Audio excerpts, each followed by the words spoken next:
friends. Hope you are doing well today. My name is Cailin McBee and I am the owner of Balance Massage and Wellness Center located on Day Street in Newington.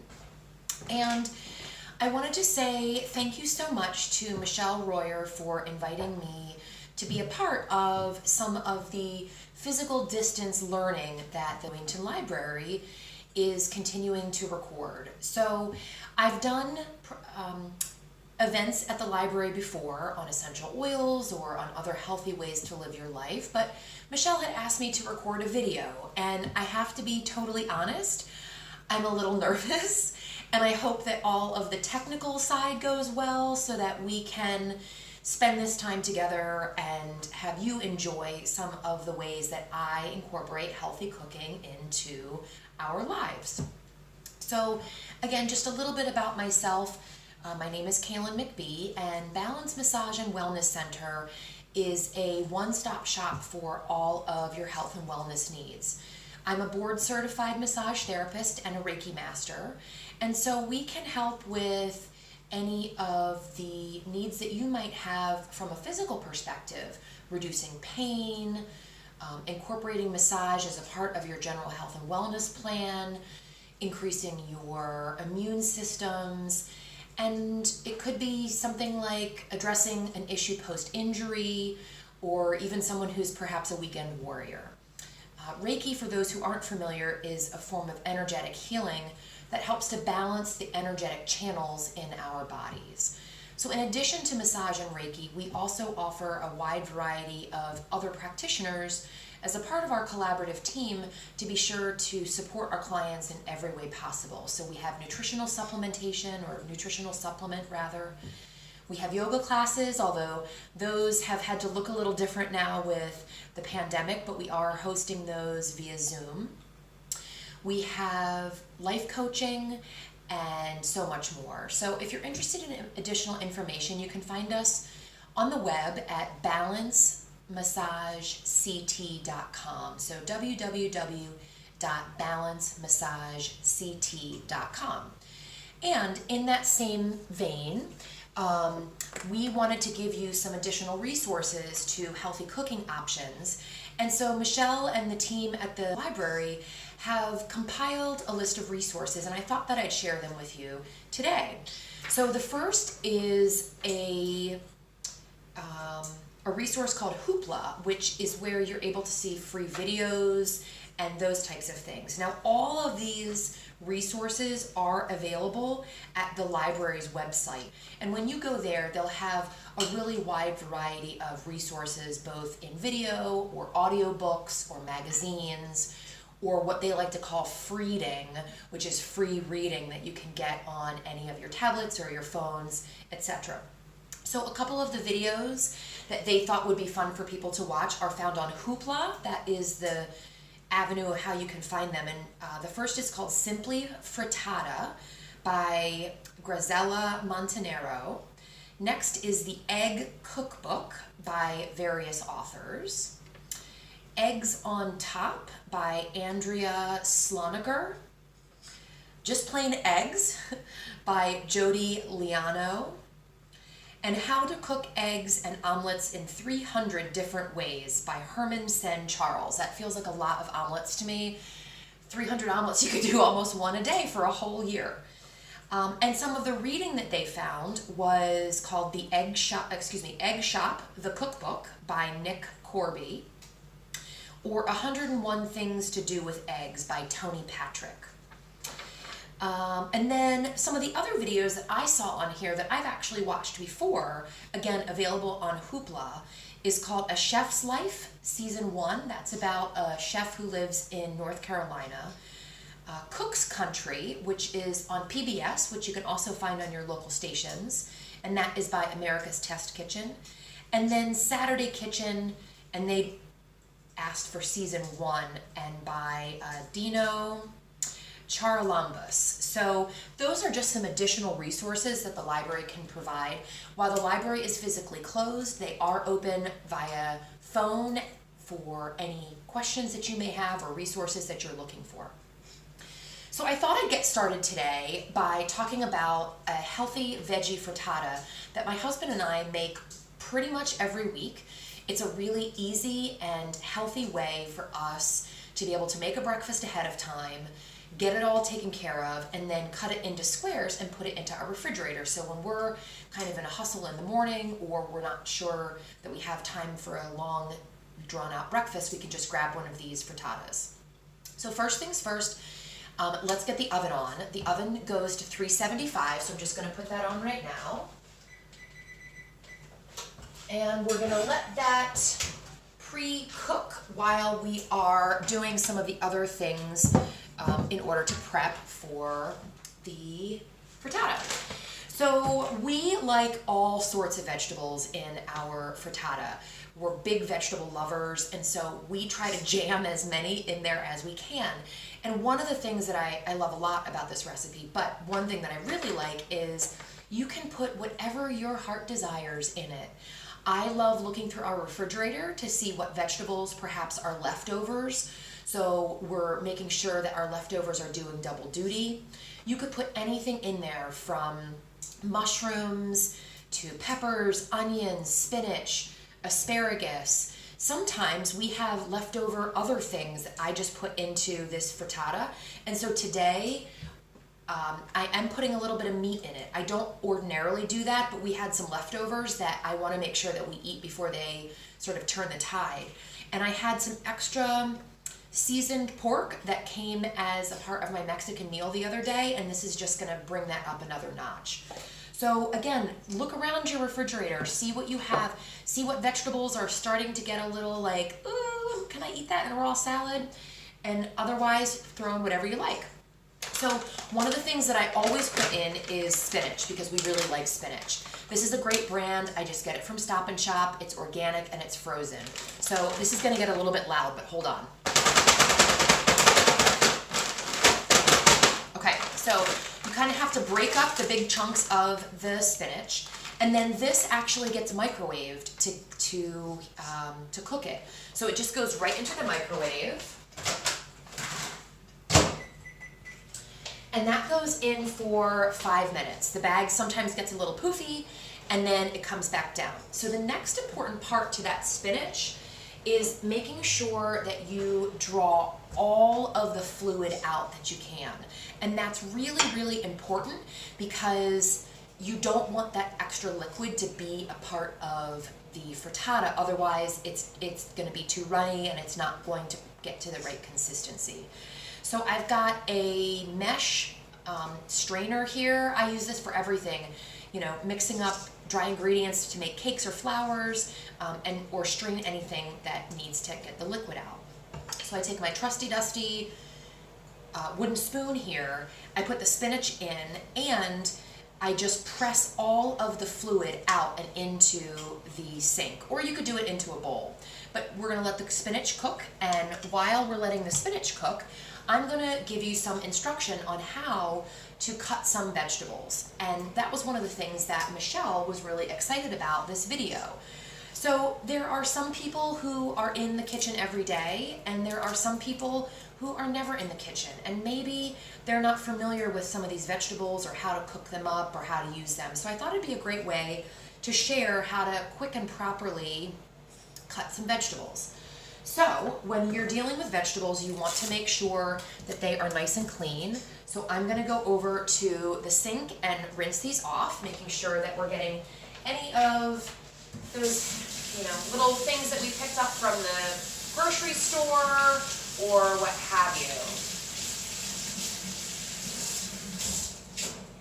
Okay, so get those nice and dry. Hopefully you guys can still hear me over top of the microwave. So let's start with the asparagus, and this is nice fresh asparagus.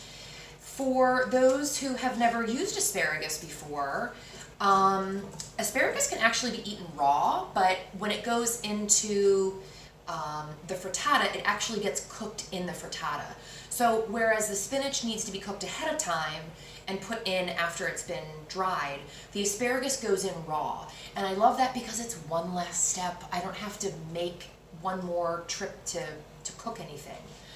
So the trick to properly chopping or cutting off asparagus, the tip is one end and then the other end is really woody. And you don't want to eat that. It's too much fiber and texture and doesn't really taste that good. So the trick on where to cut this is if you hold the asparagus right in the middle and then you go to bend it, it snaps right where the asparagus turns from the woody portion into the really delicious edible portion. And so certainly you can go through and snap each one of these individually. If you have a kid or your son or daughter, niece or nephew in the house, this is a great thing that you can incorporate kids into cooking because there's no knife here. For those of us who want to make this happen a little bit faster, now that we have the general length of where these asparagus snap off to get rid of the woody end, I just kind of line the rest of those up with the rest of the asparagus bunch, and then I just make a quick cut there. So nice sharp knife right about at the edge of where those asparagus are getting woody. Now for those who have a compost pile, which we do, all of the food scraps can just go right into the compost bucket so that they go out and then create amazing compost for our flowers and vegetables outside. So from here, we've got all of the asparagus that is super edible and delicious. And I just like to chunk these into bite-sized pieces. So again, using a really good quality knife is one of, if not the best investment that you can make into your kitchen. Dull knives, in fact, are much more dangerous than really well sharpened ones, because if something is dull and you're having to slice it back and forth, the likelihood of catching your finger is higher. So having a nice sharp knife is really important. So when you're cutting the rest of the asparagus, again, just into bite-sized pieces, just watch your fingers, curl those knuckles under, and that's how you can hold the asparagus. So you're just going to take these down into nice bite-sized pieces that are going to go into the frittata. And I'm actually going to roll my sleeves up because I'm catching my sleeve when I'm cutting. So next we have, Saved by the Bell, yay! Okay, so the microwave just dinged, and so what I'm going to do is grab the spinach, and you can see how that bag sort of poofed up. And what I'm going to do, ordinarily I would do this over the sink, but just for the sake that you guys can be able to see it, I'm just going to put this strainer directly over this bowl here and press out all of the fluid. And I'm not talking most of the fluid. I'm saying you got to get every single drip out because otherwise it's going to make the frittata runny. So the bag, all of the spinach just went into the strainer here. You can see that. And even just it sitting here, you can see that that water is starting to drip out, but that's not enough. You need to really press it. So taking the back of a wooden spoon or a solid ladle, you're just going to press down on all of this spinach. And then you think you've got it pressed enough? Nope. Then you got to mix it around a little bit, get it in a different spot, and then press down again. So there's, you can see here, tons, and let me maybe in front of my shirt, tons and tons and tons more fluid is coming out. And all of this fluid, if you don't get the spinach out, is going to make the frittata really soggy. Now, if this is too much, maybe it hurts your hand to use the wooden spoon, or maybe you don't have a strainer like I do, another option is that you put this spinach into a kitchen towel, preferably not a white one because the spinach is dark. So maybe a dark colored kitchen towel, and then you can fold the kitchen towel over on itself and over the sink or over a bowl, squeeze that towel around the spinach, again, to get every single drop of that fluid out. And it seems like, oh man, I've gotten a bunch out. Nope, just keep going. Mix it around and press until no more drips come out. See, a whole big chunk just came out there. All right. Now, this is pretty good. We've gotten nearly all, see again, you you flip it over and then more comes out. It's kind of crazy. So you just keep going. And again, I'm holding my arms up, so this is a little bit more of an upper body workout, but you don't have to. You can sit it in a bowl or sit it on the edge of the sink. All right, so that's good. Now, what type of pan to use? This is a trusty dusty, I think this one is 9 by 11 or something, maybe 10 by 13, 9 by 13, something along those lines. This happens to come from a company that has these, what would I call these? Stoneware. It's a stoneware collection. And I love it. It's heavy duty. It fits all of the things in there that we need. And it's really important because this is not a quiche, and it's the frittata does not have a crust on it at all. So it's important that you make sure that you are spraying the bottom. You can use butter, you can use Pam. I have olive oil Pam. This one seems to just spray a little bit easier. So you're just gonna make sure that you really do a nice job of spraying all of the sides and the bottom so that the frittata doesn't stick. All right, so we've got that. So now we have all of our spinach, and we're just gonna plop that in there and just kind of break it up so that all of the spinach is, hopefully you can see that, yeah. So all of the spinach is, you know, sort of evenly distributed all along the bottom of the pan here.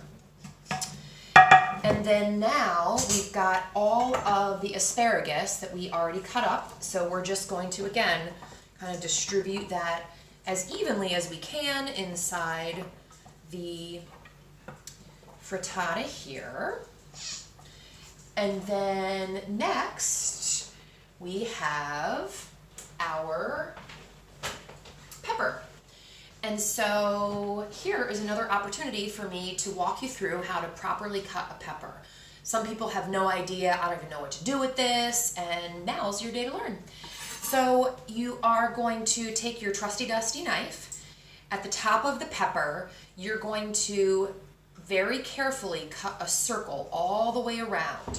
So let me see if I can do this here. So you're gonna keep your hands out of the way. You're gonna plunge the knife in and kind of rotate the pepper and keep cutting in a big circle all the way around. Okay, ding, ding, ding, that means our oven's ready.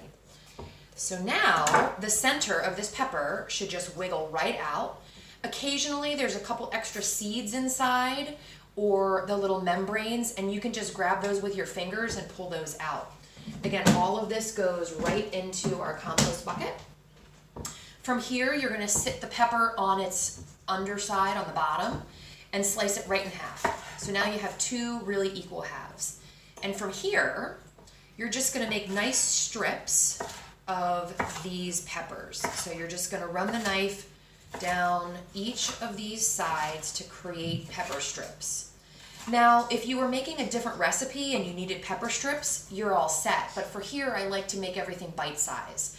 So once I've cut the strips, I rotate them 90 degrees, and now I can cut across, and all of these turn into really nice bite-sized pieces. So, once again, I sprinkle all of these pretty evenly throughout the frittata. So you can see, we've already got spinach, we've got asparagus, now we're putting peppers in. Next we've got onion. And onion is another thing that I've been cutting onions forever and ever, so I forget that people don't always know a really simple and easy way to cut an onion. So there is a root side and a stem side. So you're gonna cut the stem side off and then place that flat side down. From there, you're going to take your knife and put it right in the middle of the root, keep your hands out of the way, and then press down so that now you get two exactly equal sides of the onion. You're gonna peel any of the outer skins off that are crispy or crunchy or you just don't want, and those again go over into that other pile. So from here, we are going to be doing smaller bite-sized pieces of onion. So I'm taking the large flat side cut down, And the other cut side, I'm going to take my knife and make tiny little slices. Not all the way up to, but just before you get to the root of the onion. And then you rotate the onion, and now when I slice along that same cut line, all of the onion pieces just fall off and they're in bite-sized pieces already.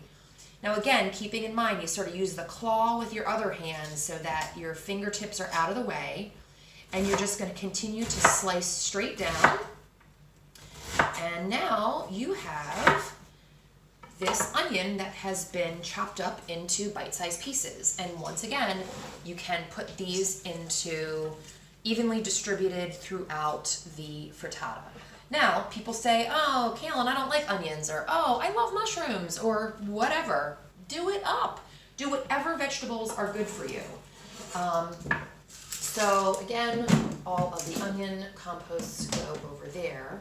And then finally, and this is not, again, a step that I always use, but I happen to have some extra pork left over that I need to use, so that we're going to put this in the frittata too. So this is going to be like an extra special treat.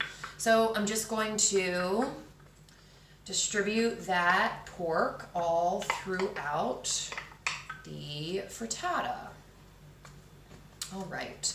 So I'm hoping that you were able to see that, but if you can't, this is what the frittata looks like. No eggs or anything have been put in yet because we're just about to do that now.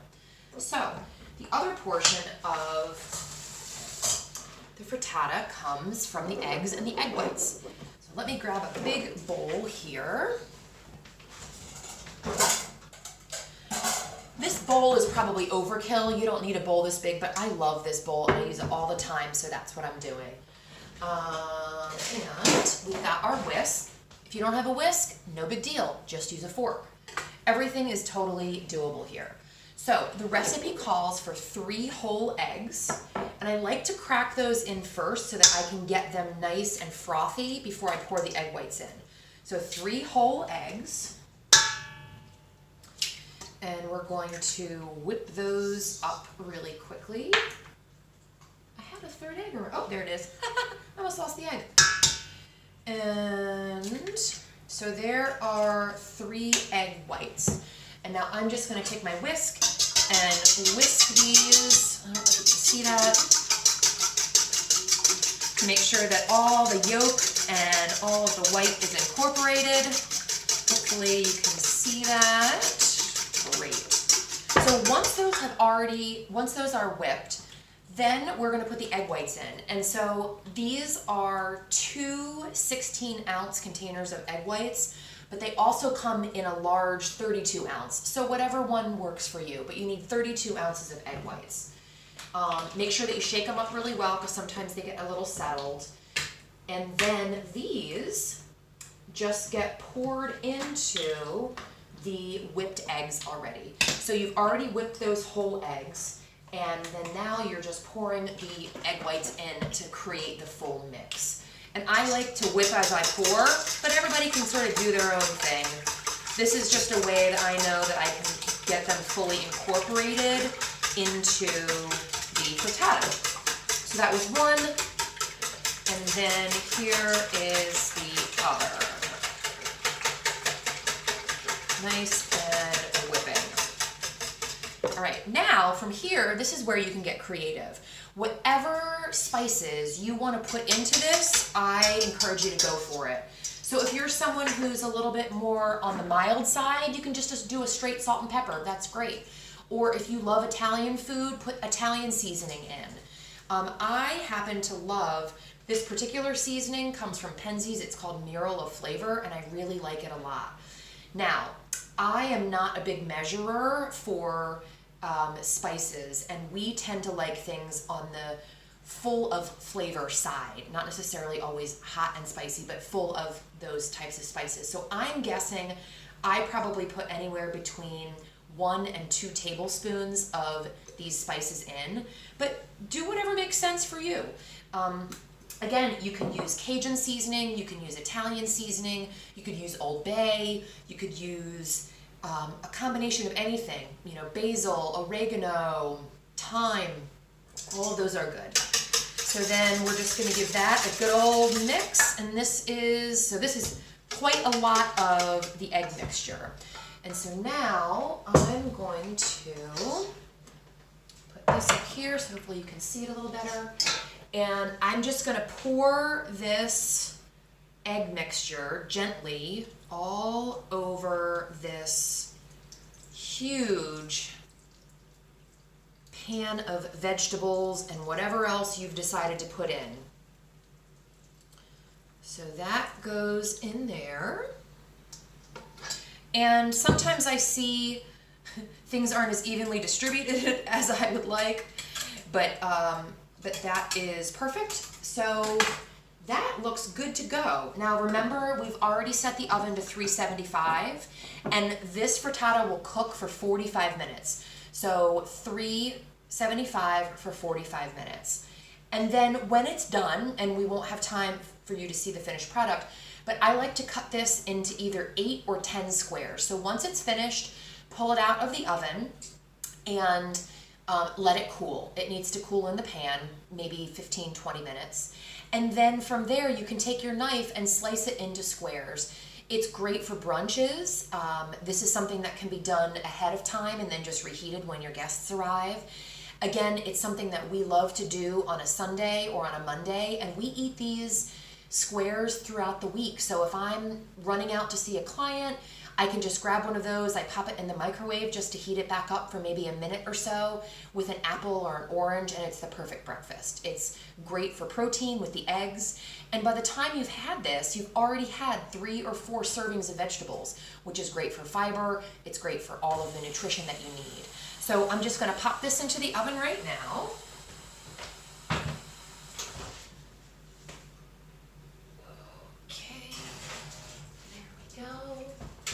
So 375 for 45 minutes. So I'm hoping that that was helpful for you today. We talked about how to cut an asparagus properly, how to cut a red pepper properly, how to cut an onion properly, as well as make a really healthy option for your breakfast. So don't forget that the library is a huge resource for any of your needs. They're not physically open, but they are there to be able to support you via phone, or you can try on their website. And don't forget that there's a ton of resources that they have. There's free videos, there's free online magazines, there's free books that can go to any of your handheld devices or your laptop. So I'm hoping that even though we're not in the same room together today, that this was fun and helpful for you to see some ways that I can do some healthy cooking tips. And so if there's any other questions that you have, feel free to reach out. Again, my name is Cailin McBee. I'm the owner of Balance Massage and Wellness Center. And if you'd like to reach us, our phone number is 860-508-3336. Or you can also find us on the web at www.balancemassageCT.com. Thanks so much for your time today, and make it a great day, everybody.